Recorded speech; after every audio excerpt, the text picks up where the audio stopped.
Di saat sebuah band sudah berada di puncak dunia, biasanya mereka akan menjaga nama itu sekuat mungkin.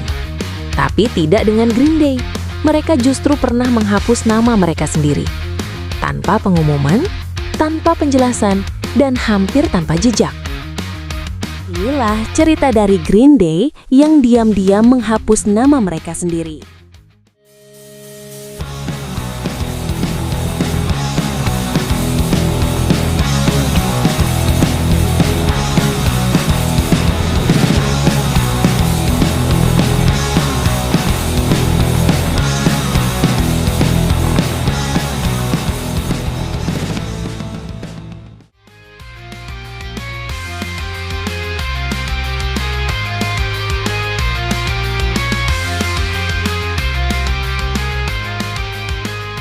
Setelah tahun 2004, Green Day bukan band underdog lagi.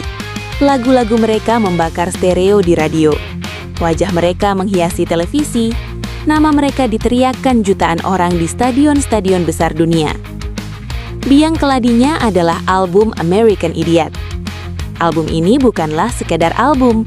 American Idiot telah mengubah mereka dari band punk sederhana menjadi simbol generasi. Album itu terjual jutaan kopi, memenangkan Grammy, dan bahkan diadaptasi menjadi musikal Broadway. Ini adalah ledakan, dan setelah ledakan selalu ada keheningan. Bahkan di dunia punk, menjadi terlalu besar itu seringkali dicap pengkhianatan, atau sering disebut sell out.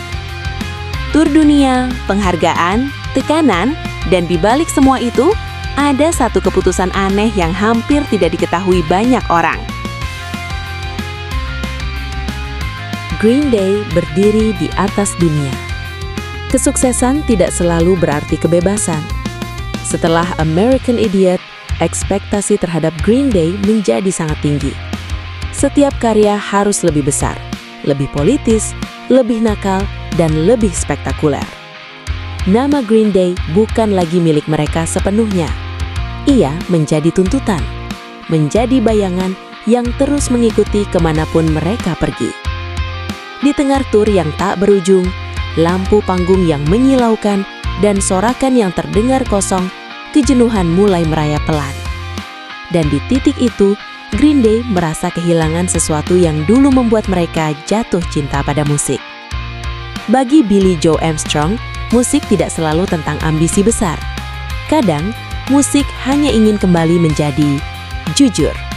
Dan saat kejujuran terasa mustahil di bawah nama sebesar Green Day, satu-satunya cara untuk tetap jujur adalah menghilang. Bukan untuk menyerah, tapi untuk menyamar.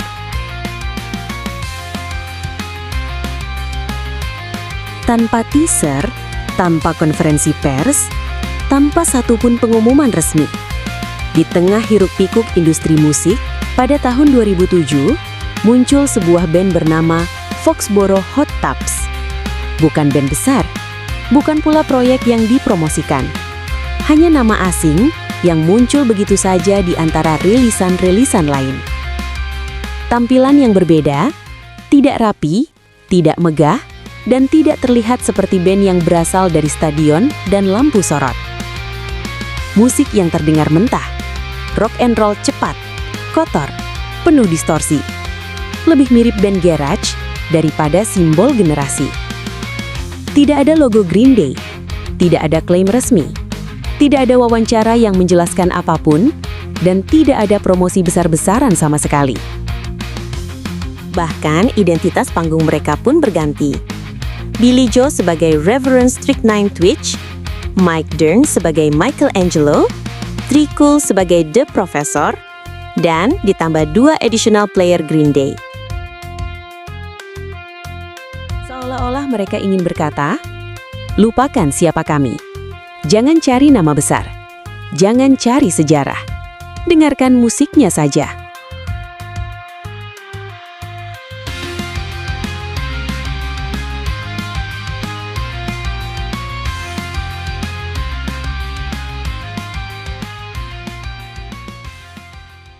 Album Stop, Drop, and Roll dirilis begitu saja. Tanpa hitung mundur, tanpa promosi besar, tanpa wawancara masif yang menjelaskan apa maksud dibaliknya.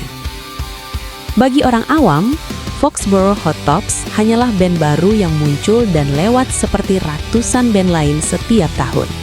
Tidak ada alasan untuk menoleh. Namun, bagi fans Green Day yang jeli, ada sesuatu yang terasa familiar dan sesuatu yang salah. Bukan salah dalam arti buruk, tapi terlalu familiar untuk dianggap kebetulan. Namun, para pendengar masih kebingungan karena nama-nama personilnya yang tidak terkenal bahkan asing. Cara vokal terdengar setengah berteriak. Energi yang tidak rapi namun penuh keyakinan. Itu bukan sesuatu yang bisa dipelajari dengan cepat. Riff gitarnya sederhana, tapi punya naluri. Drumnya cepat seolah selalu ingin mendahului lagu. Dan di balik semua kekacauan itu, ada kedewasaan yang sulit disembunyikan. Ini bukan band pemula yang sedang mencari sensasi dan mencari identitas. Ini adalah band yang sudah tahu siapa mereka dan sengaja melepaskannya. Lagu-lagu di rilisan album Stop, Drop, and Roll tidak ingin menjadi besar, tidak ingin diingat sebagai era penting. Album ini terdengar seperti catatan harian, ditulis cepat dan tanpa sensor. Sebuah ruang kecil tempat para personilnya bisa bermain tanpa beban nama besar mereka sendiri. Semakin lama album ini didengar, semakin menjelaskan satu hal. Foxboro Hot Tops bukan sedang menyamar untuk menipu siapapun. Mereka hanya ingin membuktikan bahwa di balik nama besar sebuah band, masih ada band yang jatuh cinta pada musiknya bukan karena nama besar. Suara itu, energi itu, terlalu khas untuk disembunyikan lama. Foxboro Hot Tops bukan soal menyamar, ini soal kebebasan. Kebebasan untuk bermain musik tanpa bayangan masa lalu yang selalu membuntuti setiap nada, tanpa tekanan industri, dan tanpa tuntutan sukses. Di sini, para personil Green Day bisa gagal, bisa berantakan, dan justru disitulah kejujurannya. Sesuatu yang sulit mereka dapatkan saat nama Green Day sudah terlalu besar. Foxboro Hot Tops harus dirahasiakan karena kejujuran tidak bisa tumbuh di bawah sorotan publik. Dan terkadang, cara terbaik untuk tetap menjadi musisi adalah dengan menanggalkan nama yang membuatmu terkenal. Foxboro Hot Tops tidak pernah dirancang untuk bertahan lama. Tidak ada rencana jangka panjang. Tidak ada janji masa depan. Tidak ada album lanjutan. Tidak ada comeback. Proyek ini muncul, lalu menghilang. Tanpa perpisahan resmi, tanpa pernyataan penutup. Seolah-olah ia memang tidak pernah dimaksudkan untuk menjadi bab besar. Foxboro Hot Tops lebih menyerupai sebuah momen. Satu tarikan napas di tengah perjalanan panjang Green Day. Sebuah ruang kecil yang hanya dibuka sebentar, lalu ditutup kembali tanpa suara. Bagi sebagian orang, proyek ini mungkin terasa sia-sia. Terlalu singkat, terlalu kecil. Namun, justru disitulah maknanya. Foxboro Hot Tops tidak mengejar warisan, tidak ingin dikenang sebagai era. Ia hanya ada untuk menyelamatkan sesuatu yang hampir hilang. Dan setelah tujuan itu tercapai, tidak ada alasan untuk melanjutkannya. Para personil Foxboro Hot Tops kembali dengan nama besar Green Day sendiri. Dengan beban yang sama, dengan sorotan yang sama. Tapi, tidak sepenuhnya sama. Ada sesuatu yang telah dipulihkan, sesuatu yang tidak terlihat, namun terasa. Foxboro Hot Tops menjadi catatan kecil di sela sejarah besar Green Day. Bukan untuk dirayakan, bukan untuk diulang. Hanya untuk diingat oleh mereka yang tahu bahwa terkadang yang paling jujur adalah hal-hal yang tidak bertahan lama.